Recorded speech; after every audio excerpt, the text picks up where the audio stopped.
Manchester. We're glad to have everyone here this morning. Mayor Jay Moran is to my right. We have our board chair, Chris Patacini, board member David Eisenthal. I saw Senator Rahman earlier. Yes. There we go.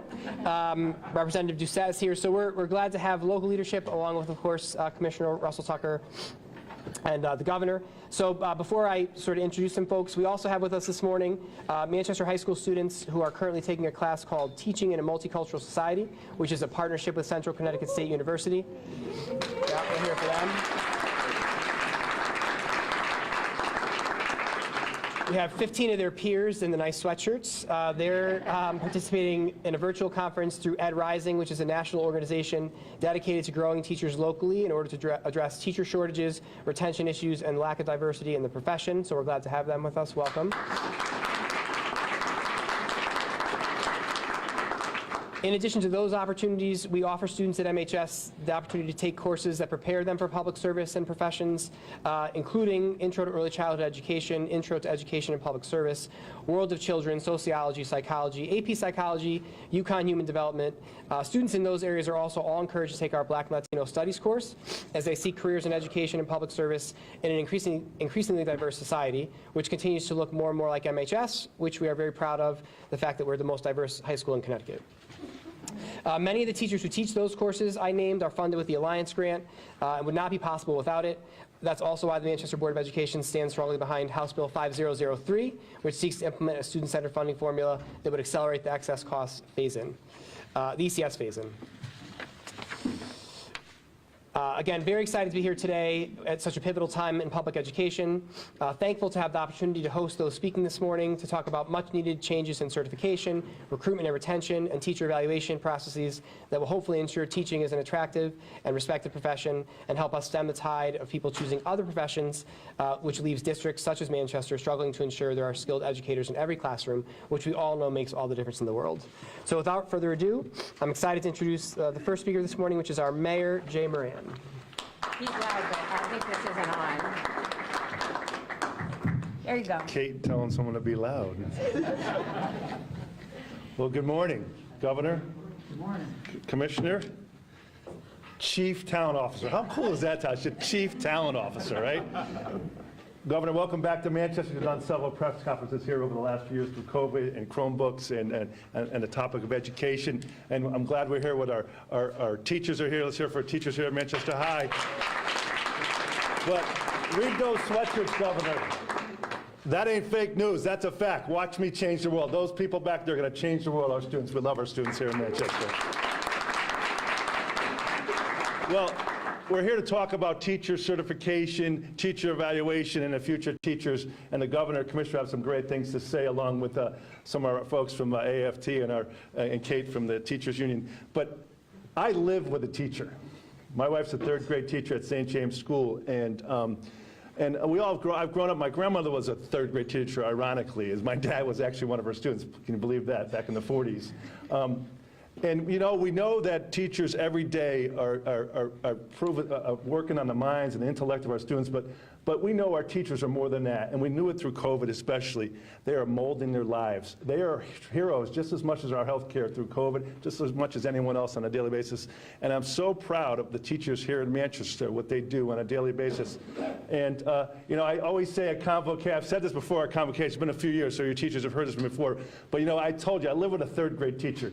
You know when you live with a teacher, and Kate knows this, when you go into Target in the first 10 minutes, we're spent at the dollar section as you go in the store, right? Teachers have to spend money on the dollar stuff everywhere we go, or we spend time at dollar stores. So our teachers are so important in our lives. They are so important in the future of our children. Again, they don't only just teach, but they're molding them and making them better people. And there's no better place than I like to see it happen daily, where my three children are graduate of Manchester Public Schools in this place right here. They were Indians, but now you guys are Red Hawks. They love the Red Hawks. So without further ado, I'll step from the microphone, but I can't help but saying happy birthday, Coach Gino, a great Manchester resident. Let's go Huskies.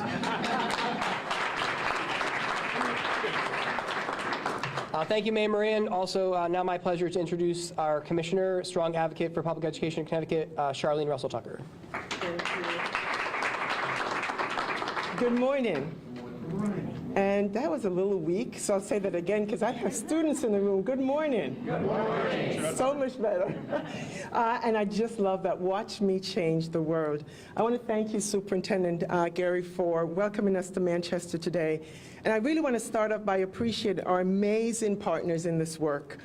First of all, I've got to shout out to my team, the team of the Department of Education. In the Talent Office, you'll hear from our Chief Talent Officer. But yes, thank you. They do awesome work. And for the entire Talent Office team, thank you for the work you do every single day. Sometimes unheralded, but you do awesome work. And to the members of the Educator Evaluation and Support Council, and some of whom you'll hear from shortly. We have the State Board of Education member here today, Mr. Exley, and members of the Connecticut General Assembly engaged in this work with us, certainly our governor and everyone here. I just want to thank this amazing team for the spirit of collaboration, for authentic voice and feedback. You know that this group is not going to be held back, that they will speak their truth, and they have, and we're so grateful. We know that bringing a group together to work together on critical issues will take skill and take some patience. Thank you, Jonathan, and all the team that's been facilitating the work. Teams go through 4 stages, and I know some of you may have learned that. They form, they storm, they norm, and then they perform. And I am sure with this team that's been working for 20 months, I'm sure that there were some storming that occurred in that process, but you held it together, and we're moving forward together in the best interest of our educators who are here, and certainly in service of our students who are here in the room with us today. The Connecticut Department of Education, under the leadership of the administration, certainly our governor, has made it a top priority for us to have high-quality, diverse educators in the workforce in the state of Connecticut. Just this past February, when you listened to the governor's budget address, he tasked us with prioritizing teacher recruitment. And to achieve that goal, we're committed to breaking down barriers to entry while upholding quality, as well as retaining not just those new coming in, but our veteran teacher corps as well. And so if we engage with design thinking in mind, we recognize that you've got to know the needs of your customers, and those closest to the problem are in the best position to help us to solve what it is that we need to do. So I just want to take a brief minute here to let you know I've spent the week, started it in DC, with a teacher and 2 of her students, where we proudly talk about our Voice for Change initiative in the state, where we gave students a voice for change, how to spend up to $20,000 of our COVID relief money in doing innovative things in their classrooms. And so I was on the stage and spent the day watching this educator from Danbury High School, Heather Lorenz, who was with us. Heather has been a teacher, but prior to teaching, she worked as a staff attorney for the 11th U.S. Circuit Court of Appeals. She's certainly a lawyer, was in private practice. She worked in constitutional law, civil rights, employment, immigration, administrative law, criminal justice, liability litigations, and she got her master's in education from Sacred Heart, and now in the classroom with her students, a voice for change. She facilitated 17 proposals from Danbury High School for Voice for Change.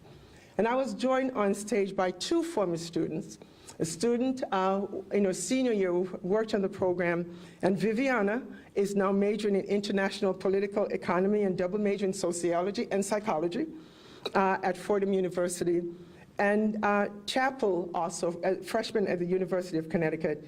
And they all talked about how they developed voice and agency from the Voice for Change program that is helping them now as freshmen in college. Now, why do I share that? Listening to the background of our educator, listening to what our students got from this, and Chapel on stage said Connecticut has the best teachers in the country, that he did. But that is what we're trying to make sure we're able to do. Remove barriers so those educators with all this background and lived experience can be in our classroom, and that our students can then be influenced and encouraged to go out and change the world. And so it's because of that why we're here, and I'm so grateful, again, for our partners, for all the work you do, and Governor, for all your support in education. And so let's keep going forward.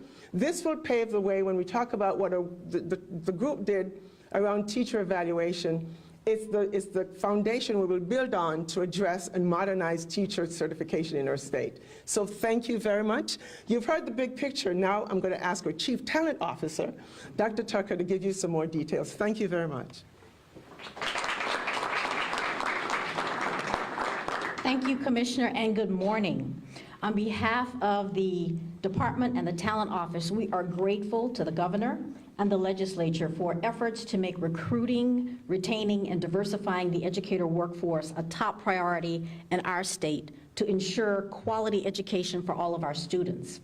The initiatives discussed today will support current educators who have helped Connecticut navigate the challenges of meeting the needs of students during a global pandemic by providing them with resources needed to help stay in the classroom.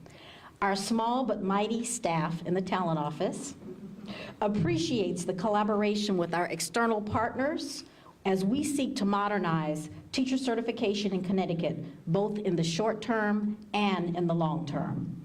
We are confident that this work will help ease the teacher shortage while maintaining a quality educator workforce. We will also continue our work to reimagine teacher evaluation. For the past 20 months, the partners standing here, and some are seated, have worked to develop a plan that is focused on growth and development of all teachers. Our State Board of Education has approved flexibility this year to allow school districts to prepare for full implementation in fiscal year 2024. Our task is challenging. We have more than 2,000 teacher and paraeducator vacancies throughout the state.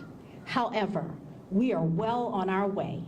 Recent increased reciprocity changes have already attracted educators from outside the state and Puerto Rico. Loan subsidy programs through our collaboration with Chesla help remove financial barriers. College scholarships for diverse students and free tuition at public community colleges. Funding to pay for education preparation students, licensure and testing fees, and initiatives to create a Connecticut teacher apprenticeship program are excellent starts and are well underway. Long-term programs for high school students such as Ed Rising, and a shout out to the Ed Rising students that are here today.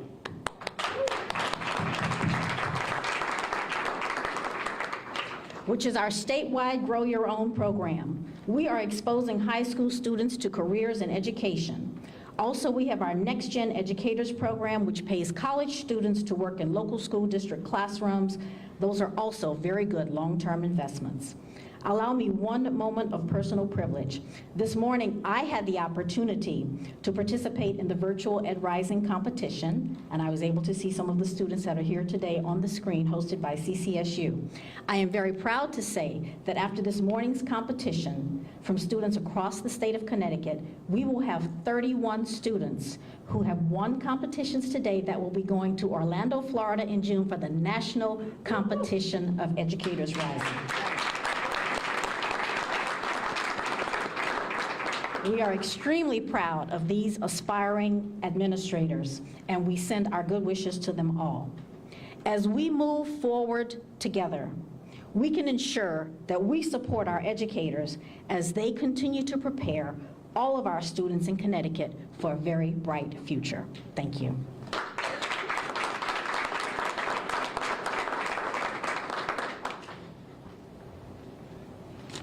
Thank you both very much. It's now my pleasure to introduce Kate Diaz from the CEA and Mary Jordan from AFT. Kate is a Manchester teacher, so glad to have you home. Careful what you wish for. Good morning. I am Kate Diaz. I am the president of the Connecticut Education Association, but today I'm more excited to be a high school math teacher from Manchester. This is my home turf. I had to stop and get coffee on the way in for my friends who heard I was coming to the building. And I am always, always, always happy to come home to Manchester. What we're talking about today really are centerpieces of trying to rebuild a profession that has taken some hard hits. What we know is that the pandemic really did a number on educators. We gave everything we had to give when our children were sent home, when we had to figure out how to keep schools open, how to maintain educational standards, to really make sure that our kids were taken care of. And as a result, we had some trying times, and we thought the pandemic was the hard part in 2020, and it turned out that it wasn't. It was actually the return to school where we realized that the pandemic changed not just teaching, but students forever. It changed the way we had to do our business forever. And what we really started to hear from educators across the state is, we need help. We need help, we need support, we need love, we need care. What are we going to do to make a difference? And so when we came to the table on some of these issues around teacher evaluation and certification, we started to let that kind of seep into the conversation. We talked a lot about, what do teachers need to feel supported, to feel cared for, to feel like they're growing in their profession. And we had to step away from some of the things that we felt comfortable with, right? Those comfortable things, like let's have standards that everybody can read and a box to check off. Like, they feel like we've done something, but aren't to really understand each other, to listen to each other, to come together as administrators, as teachers, and to figure out what we need and how we go forward in really a new world. And what was exciting and really different is this conversation, as Charlene mentioned, wasn't without bumps in the road. There was at least one time where we said, we're taking our books and papers and leaving. We're not getting what we want, we're gone, we're out. And it turned out that all of that kind of turmoil turned into a really productive document, a really productive offering that says, listen, we all can get behind the need to care for the professionals in this system. Because when we care for the professionals in the system, they can do the good work of caring for children. And that's what we need. We need to build a workforce that has the capacity to give back and bring in the students who are our next generation of educators. But we have to make this look like a job they want. Yes. And that's really important, because those kids there are watching us trying to decide if this is actually really a good idea. So we have to imagine this workforce in its greatest possible way. We have to imagine what it means to support and bring people in so we don't burn them out, that they feel cared for, they feel inspired, they feel joy. I mean, God forbid, we want to have joy in education. So a lot of the things that we're trying to build out now really anchor in that vision of the future. What do we want for those guys? And in order for them to be excited, we have to be excited. So the educators in classrooms today are looking at this teacher evaluation program and saying, does this really support me? Or does it judge me? Right? Support and judgment are different things. So we want to support our educators, and I think this program does that. It's been a lot of work to get to the place where we're at today, but I think it does that. And certification, I think, plays its role in that as well. We haven't really looked at teacher certification regs since 1998. We've kind of did piecemeal things. We've put stuff in. Oh, I keep hitting this board, NBC, sorry. But we know that if we want to draw people in, we have to, again, make it attainable. We have to look at the price tag. Why is it $1,500 to get certified? That's ridiculous. We have to look at salaries. Our starting salary in the state of Connecticut for a bachelor's degree is $48,000. There ain't nobody getting excited about that. So we have to right-size that. We have to look at all the ways that we bring people in, support them, and care for them, and create a job you want to do and are excited about. So I think this legislative session, and we have legislators here, and I'm going to pitch because the governor's behind me, and he knows I always shoot for that if he's here.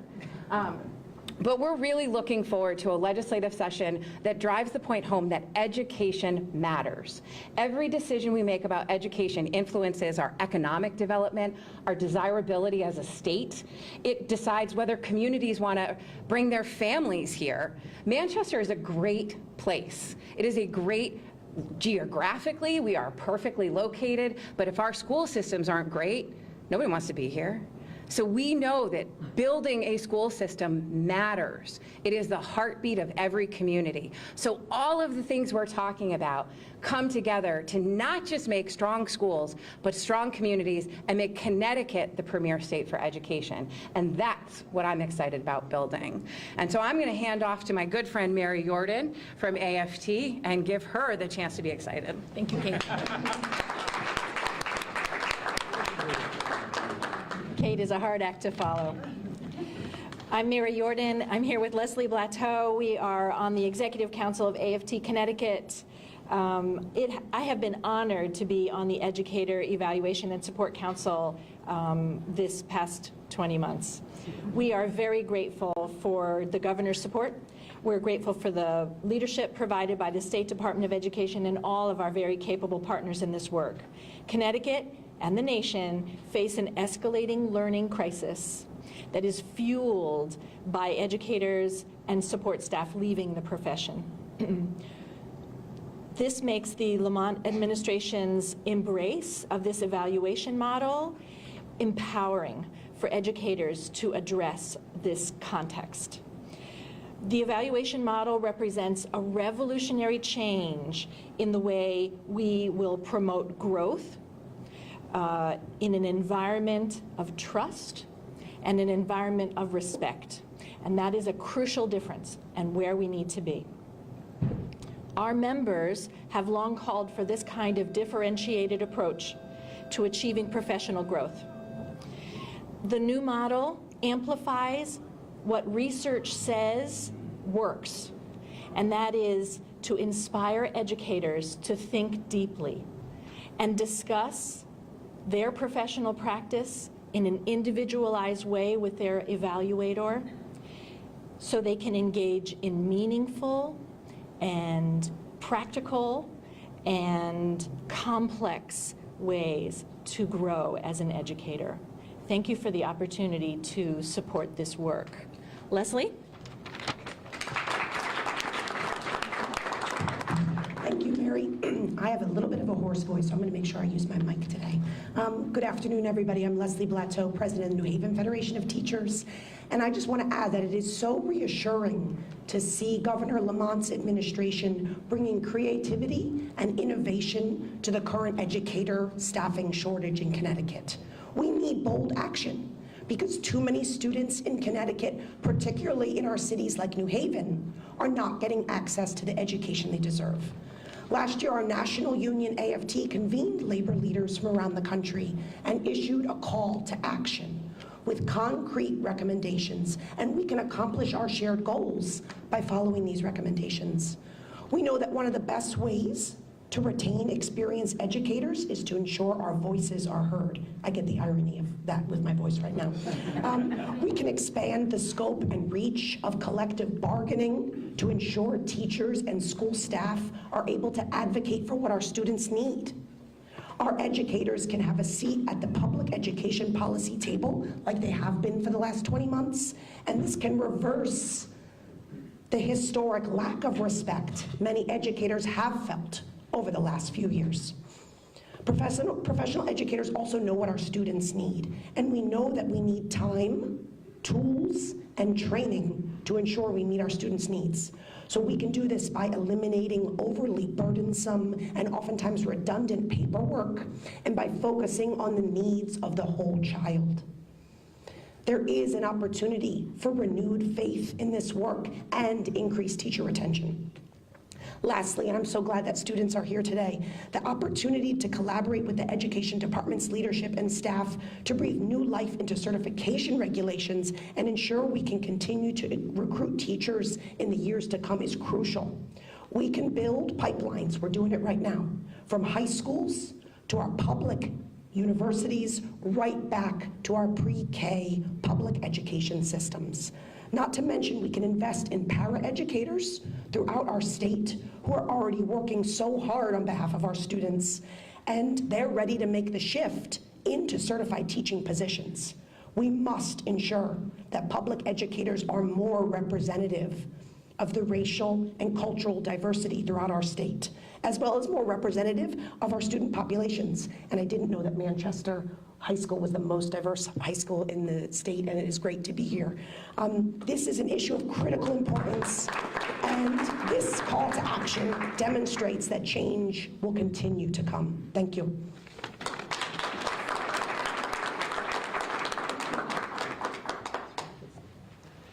Thank you very much. What was it, Storm, you said? Charlene was the second. I just think about the people on the committee. All right. The next speaker is a dear friend and colleague who, just personally having gone through this pandemic, anytime we would be like, hey, we can't do that, that's crazy. Can someone tell someone that that's not going to work? We would call the next speaker, who's the Fran Rabinowitz from CAPS, who has just done a remarkable work again, advocating for students and administrators and teachers across Connecticut. So glad to have Fran. I was excited to see your name on the list. Fran. Good morning, everyone. It's wonderful to see students in this room with us, because any work that we do is not good work unless it's done with the students as the focus. So really happy you're here. This work was done for you, and certainly for you as future educators. I have to say, I'm going to just focus on the teacher evaluation work, because I'm very thankful to the Department of Education, to the Governor's Office, for taking the plunge and being able to have the courage to say what we have in statute, what we have from 2012 isn't working really well, and we need to start over, and we need to imagine what could be. And so we set about this, yes, for the last 20 months, and with many, many, many different perspectives in the room. And I have learned in my career, which has been long, to have your naysayers very close, because when you have those different perspectives, you have a much better product, and I think we do. I happen to believe, from many years of experience, that teacher evaluation or educator evaluation is the foundation for all that we do. It is the way we support and develop and hold accountable all of our educators. And it forms the foundation, just as your budget forms your roadmap, right? For who you are and what you do. And I have to say, we had wonderful facilitators in the room. Thank you to Jonathan and Diane, who took us through places when we didn't always agree and let us reach consensus in a very free and respectful way. And I would say to you that the product that we're bringing forward, I believe, will engender respect for all, will engender relationship and speaking to each other, and certainly learning for everyone involved. So I have to say it was one of the most wonderful experiences in terms of professional development for me, and putting together a product with many different perspectives that I've had in my career. And I'm very grateful to have been part of this wonderful team putting it together. And I look forward to the training that's going to take place and the, I hope, wonderful implementation in every school district in Connecticut. We will be a model. So thank you all very much.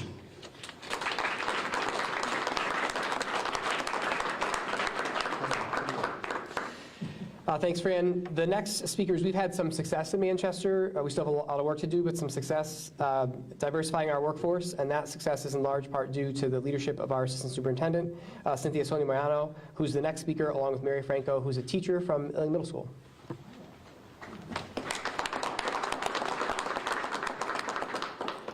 Good morning and greetings to all. Here in Manchester Public Schools, our aim is to have 40% of our new hires represent the diversity of our student population. This is not an easy task. As our demographics keeps shifting and growing, unfortunately, our talent pool does not. I am proud to share that in the past few years, we've made some strides here in Manchester. We've had small wins, and now we're at a little over 16% overall certified teachers of color in our district. Although we keep pressing forward, there is so much more work to be done in the area of recruitment and especially retention. The small wins have occurred through our support of our visionary leader, Mr. Gary, who leads us in that relentless pursuit of equity at all levels within our organization. And with the continuous partnership we've developed with our Board of Education, our union leaders, our local government officials, and the State Department of Education. We've been collaborating with the SDE, specifically the Talent Office, and our university partners in implementing some initiatives that have supported our very own Grow Our Own program. Some of those initiatives and resources have been Teach Connecticut, Next Generation Educators, Educator Rising, to inspire those students from marginalized communities to become educators one day, but also to support them through paid internships and mentorship within our district. We also work closely with alternative routes for certification programs. Specifically, we've been collaborating with Relay. Our Grow Our Own program focuses on those talented individuals that are in-house. We have a lot of talented staff who have dedicated their time, their passion to the work with our students, and they just organically just work with them with no issues at all. The only barrier is certification. So the work that we've done is while they're maintaining their full-time employment, we're providing them release time, tuition support, and a classroom to practice their new learning. We are 3 years into this new endeavor, and it's been a learning experience for all of us. I think the word bumpy was used along the way, but it's our ultimate goal that through those trials and tribulations, these educators will get certified. But that we need to make sure that we are creating and taking those barriers away within the certification process, because that's a huge hurdle. Today, we have a member of our very own Illing Middle School here, Mrs. Mary Franco, who will speak about her journey from starting with us as a para to becoming a classroom teacher. She's been with us for over 3.5 years, and I'm excited that she can share her story here today. Ms. Franco? Let me check the time. Oh, buenos dias, good morning. My name is Mary Franco. I am 7th grade ELA teacher at Illing Middle, which I absolutely love. I'm Latina, I'm from Hartford, Connecticut. I grew up in the projects of Hartford, close to Buckley High School. And yeah, I did have a tough environment. I have a tough upbringing. But I really want to focus on my role as a para during the years. I think I want to say maybe like 20, close to 25 years. Yes, I'm very young, and it's been 25 years, I look it. But about 25 years I was a para, and I want to say that para educators are a gem, right? They are a gem embedded in academic, right? And we are the ones, and I can still say we because I still am a para, right? Even though I'm an ELA teacher. We are the ones that know the ins and outs of our students. We are the ones that help the students out. We know the little things, how to help them, how to support them, how to chunk things, how to be their emotional support, how to give them space, right? We know that as paras. So I want to say to all the paras out there, keep doing what you're doing, and I am a success because I'm a teacher right now. And all those experiences are what led me to this moment in my life. And I'm so proud. I'm so thankful for Manchester, for Mr. Gary and Ms. Cynthia, for all the support you've given me, for Relay, for allowing me to be the teacher. I am married. My son is going to be 30 this year. It used to be Cynthia's, I know, look at that. It used to be Cynthia used to be his teacher. And so, you know, I am focused on just being and continuing to educate students and being that representative to my students. We're in a diverse community, and it's very empowering to see my students come in and see me and know that I'm the Latina teacher, that I'm the one who'll be like, sí, está bien, yes, I'm going to help you, you know, but I'm also pushing and adding the rigor that we need in our classrooms. So I'm a teacher, like I said, and I can tell you that I have very good observations. I'm being biased. I am part of an integral ELA curriculum, so the way I look at things is I review my lessons and I think of all my learners. Who are all my learners? What are they gonna ask me? What do I need? What audios, what visual, what do I need to make sure that all my kids have accessibility to the materials that I'm providing them? And so that being said, I stay till about 5 o'clock almost every day. Every Thursday I stay and support my kids. I drive 84 every day, back and forth, all because I love teaching. It's what I love to do. And because I was given the opportunity to get my master's where I was a para, I came to Manchester because of that. I came in, I loved working here. I have the experience of both regular ed para and special education para, so I'm able to work with students that were socially, emotionally, struggles and things like that. And so I was given the opportunity to get my master's through Relay, and I loved it, and I just finished it the past May. First in my family to get my bachelor's, and first to get my master's, so I'm pretty proud of that. And I'm an ELA teacher, so I could talk all day, but I'm not going to, so please don't cue the music, okay? But there are some struggles, and we've touched up on it. There are some struggles and barriers in getting certified, more specifically passing the praxis. And in order to retain prospective teachers and paras, what could we do to help them overcome the challenges? And I'm speaking from my experience. Yes, I took the test, and yes, I passed it. And, no, let me rephrase that. I failed it. And I can tell you from my experience, it's a costly test. The length is about 3.5 hours long. When I took it, I had to wear a mask. My glasses got fogged up, so now I can't focus, and I can't see, and I can't think straight. And it's broken into different sections, and I think one of the problems I come across is that if you fail one part of the section, then you have to retake that whole test and sit again for another 3.5 hours. And for families and paras and people who have kids and don't have the time to, they have to make the time, right? Either take time off from work or summer plans and things of that nature. It makes it very difficult. I'm not saying to make it easy by any means. I'm just saying making it a little bit more accessible so that paras like myself can continue to teach in the district that they love, which I honestly will tell you, my kids will tell you from the get-go, I love my kids, I love teaching, I love being a teacher. And all those experiences have led me to today, to where I'm at today. I'm also glad to be representing the Latin community in my school and in my community in Manchester. So currently I am under the resident educator certification that expires next year. Though I'm a person of growth mindset, what happens if I fail the test?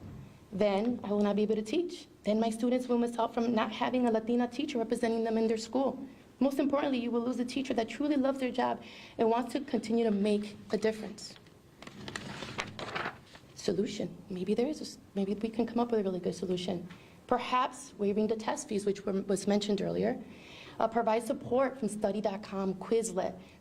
Those are also monthly fees, and if you have a para or parent who has students or children, how are we going to support them and allow them to gather these materials so they could be successful in passing the certification? Assessments on current practices and what we're doing as ELA teachers right now, assessing us on those things, and ELA middle school, ELA high school, those are two different grades, age gaps. And one of the things another suggestion could be that if you fail one section, possibly just retake the section that you just failed, right? Maybe for a small fee, maybe no fee, which is even better.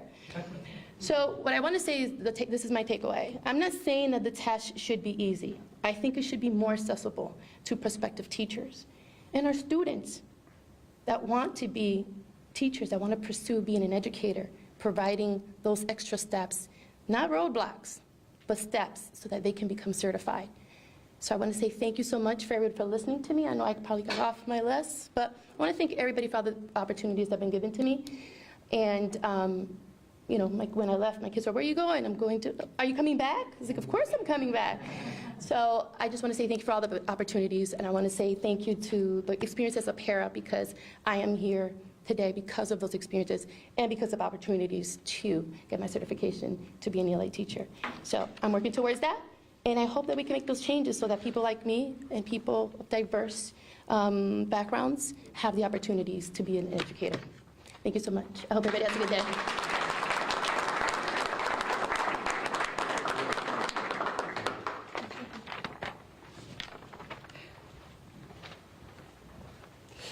All right, I think up next, another strong advocate for public education in Connecticut. Always happy to have him in Manchester, our Governor, Ned Lamont. All right, and always happy to be back. Would anybody else like to give a speech while we're here? Look, we're here for you guys. Watch me change the world. I walked in and I just remembered the teachers that made a difference in my life, and I will never forget them. And it's quite a long time ago, actually.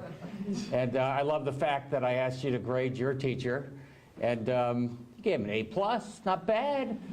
Grade inflation, I don't know, but but more importantly, you should be proud because look at the students who want to follow in your footsteps and be a teacher. And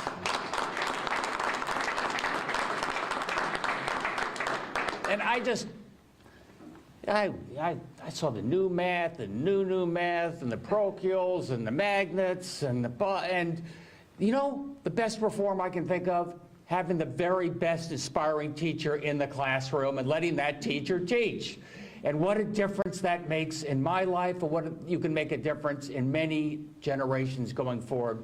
Watch me change the world. And I can tell you that education is about our community and the values we represent, each and every one of you. You know, Jay Moran is able to boast about the school system here in Manchester, brings people into a community like this, brings people into our state. I'll tell you another reason education is really important to me. You know, Florida's a lot easier. You can resell sunshine, or Texas, you can just resell oil. We got to be the smartest people around Connecticut, and that's how we do it. We have the best school system. We have the best teachers. People know it. People come to our state for that reason. We make some of the most complicated products in the world right here, thanks to each and every one of you. Thanks to our teachers, and thanks for inspiring these young people to be all that they can be.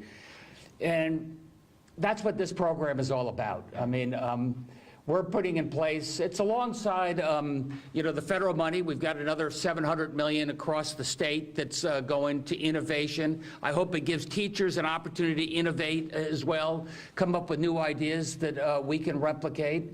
You know, alongside that, we're doing $10 million. I love the apprentice program. I mean, I think, you know, as you guys talked about in terms of certifications and the such, I think you can learn a lot, you know, in the ivory tower, but also being in the classroom, being there to assist teachers, be there to be an apprentice makes an enormous difference. A lot of the last couple of years has been about learning loss. I appreciate where we got to go there. You know, 2 years ago, 2020, you know, I thought, okay, we're going to get back to school. We're going to have a summer program. It's all going to be about STEM, and here we go. And nobody was ready. Everybody just needed a shoulder to lean on. They needed a little bit of support, and we tried to make learning fun again, open up the museums, open up the aquariums, and bring people back. Now we're, you know, learning again. We've got $10 million for STEM and mathematics education, just to help people catch up a little bit more. I don't know exactly how to do this mathematics work, but I got one idea. Clone Kate Diaz. 200 Kate Diazes all over the state. I think that sounds great. Scary thought, but the difference we can maybe make in terms of helping people catch up, making sure that people want to learn. I'm so tired of test. If you love to learn, and if you love to continue to learn, and you want to learn for the rest of your life, that's the greatest gift that a teacher can provide for each and every one of you. So I just want to thank you for thinking about education. Thank you for, we're doing everything we can in terms of speeding it up, apprentice, less debt, pay for the debt, mortgage assistance, but most importantly, respect. Make sure you realize how important it is for the next generation of kids, and I hope you appreciate what the teachers did for you, and that's why we're here today. Thanks, everybody.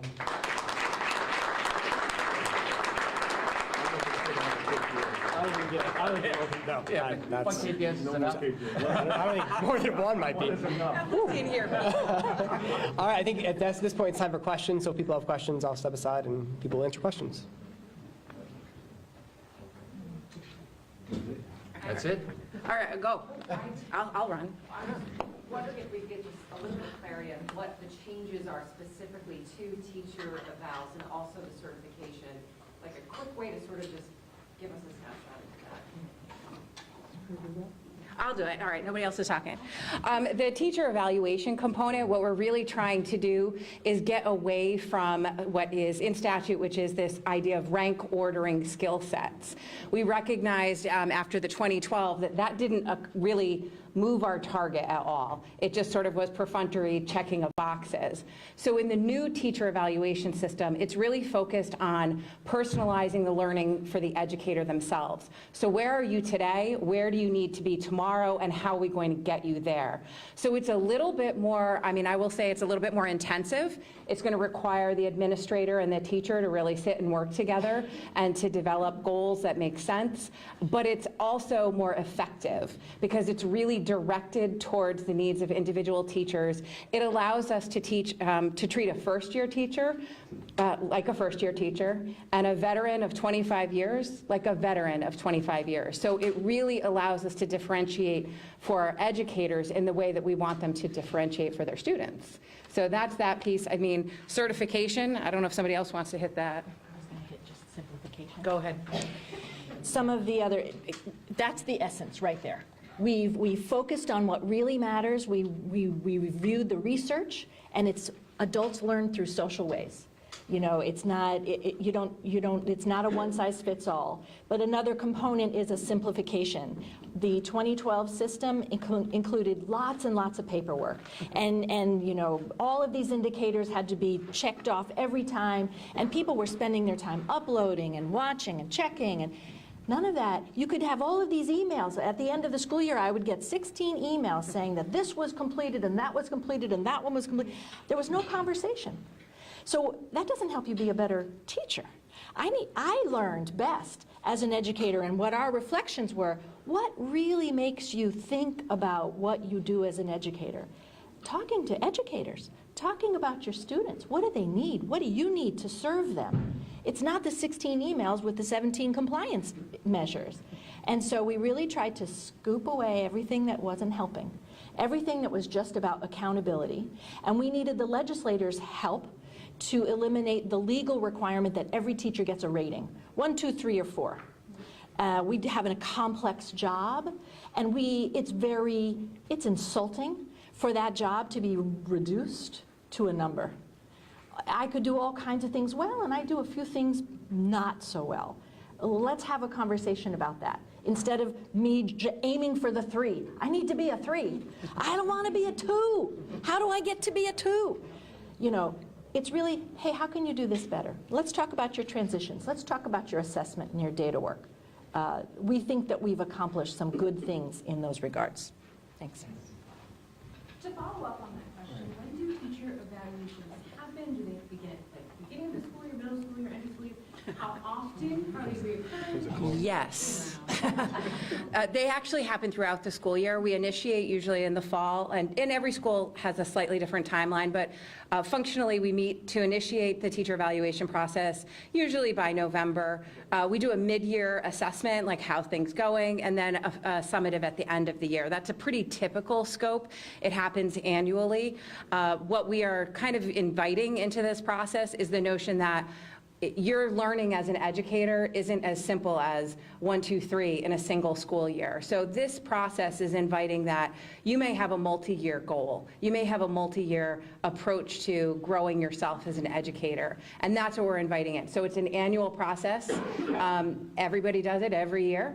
Every administrator is assigned, you know, anywhere between 25 and 40, depending on where you are, teachers to sit and do this with.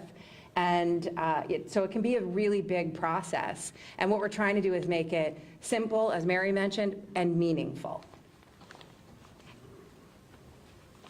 Thanks, everybody. We've been going